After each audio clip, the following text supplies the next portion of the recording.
Learning English. Imagine a tense dinner table, right? You are sitting there and the person across from you is just constantly staring at their phone. Oh, that is the worst. Super annoying. It really is. You desperately want to speak up, obviously. But how do you do it without sparking a full-blown argument right over the appetizers? Right, yeah. Well, we have all faced the dilemma of delivering a hard truth without, completely shattering the relationship. Exactly. Today, we are mastering the art of the conversational cushion. Welcome back to Radio英会話 Quick Recap by NoeLia, Lesson 39, Conversation Principles. Consideration, being considerate of the other person's feelings. Our mission today is to explore essential phrases that soften the blow when delivering uncomfortable truths, so you can preserve harmony. Let's start by looking at a classic example of how to pad a complaint. Here's the key sentence. I don't mean to be rude, but you always check your phone at dinner. One more time. I don't mean to be rude, but you always check your phone at dinner. This phrase feels to me almost like a car's bumper in the middle of a tricky conversation. A bumper. Like to absorb the impact. Exactly, yeah. When you were driving and unexpectedly hit a pothole, well, that bumper absorbs the physical shock to protect the fragile engine underneath. Right. And in this scenario, the relationship you share with the other person is the engine. You've got it. You obviously have a very valid complaint about their phone habit, right? Right. I mean, it's super rude to ignore someone like that. But just blurting out, stop looking at your phone is like a direct damaging collision. Yeah, people get so defensive. They really do. By adding, I don't mean to be rude, but you effectively absorb the initial sting of the criticism. I mean, human psychology makes us instantly defensive when we feel attacked. Totally. When you use this phrase, you are showing the listener that you understand those social rules, even as you temporarily break them to make your point. Yeah, that makes a lot of sense. You are clearly signaling that your intention is not to hurt their feelings.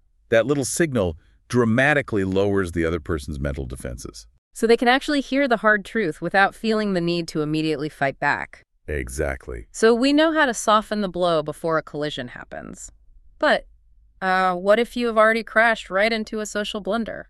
Here's the first phrase. I cut you off mid-sentence earlier.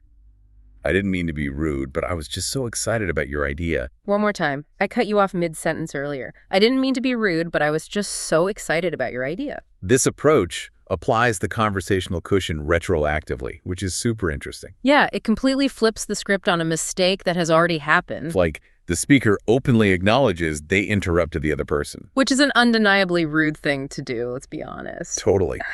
Then they instantly apply the past tense, saying they didn't mean to be rude. Right. They are attempting to repair the conversational damage before the other person even has a chance to complain. But wait, is apologizing after an interruption a little too late to save the vibe? I mean, the damage is already done, right? Well, it usually is too late. But look at the brilliant pivot they make right at the end of the sentence. Oh, right, the excitement part. Yeah, they frame the rude interruption around their sheer excitement over the other person's idea. Ah, so that shifts the focus. Exactly. It turns a definite negative into a flattering positive. It completely diffuses any lingering annoyance because it actually strokes the listener's ego. That works beautifully with a peer. But softening the blow gets a lot more complicated when the power dynamic shifts, like at the office. Here's another. With all due respect, this evaluation doesn't reflect the full picture. I met all my targets. One more time. With all due respect, this evaluation doesn't reflect the full picture. I met all my targets. This is a heavy-duty cushion specifically built for a formal workplace setting. Oh, definitely. It contrasts sharply with the casual, everyday phrases we just looked at. For sure. But honestly, I have a question about this one. Sure. What is it? Doesn't saying, with all due respect, sometimes come off sounding a bit sarcastic or like overly defensive to a manager? Oh, that is a huge risk. Your tone of voice absolutely dictates whether this works or completely backfires. Yeah, I can totally see that happening. Structurally, though, this phrase is essential for professional survival when you need to stand your ground. Right, because in a strict corporate hierarchy, you simply cannot just tell your boss that their performance review is flat out wrong. Exactly. This specific phrasing maintains strict professional boundaries while still allowing for strong, direct pushback. So it empowers you to challenge an unfair evaluation respectfully. Yes, ensuring you advocate for yourself without crossing the line into insubordination. From high-stakes office drama, let's bring it back to a much more relatable, low-stakes disaster between friends. Here's today's scene. Two friends are talking, and one notices a terrible DIY haircut. The stakes are low, but the embarrassment is high. Here they go. Turn around for a second. What on earth happened to the back of your head? I was just trying to clean up the edges. It's not that bad, is it? No offense, but your haircut looks half done. Did you do it yourself? Okay, fine. I tried to save some money and used the kitchen scissors. Big mistake. This phrase, no offense, but, is the perfect casual cushion for navigating delicate physical observations. Oh, it really is. To me, using it feels a lot like a surgeon's scalpel. A scalpel. That sounds intense. Right, but think about it. It's incredibly precise, but you really need a gentle approach to avoid causing deep wounds. Ah, that makes perfect sense. And the friend tries to minimize the disaster initially by claiming they just wanted to clean up the edges. Which is such a common excuse for a bad minor trim, right? Totally.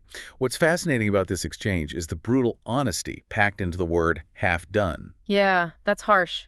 It vividly paints an immediate mental picture of an unfinished, awkward look. It really does.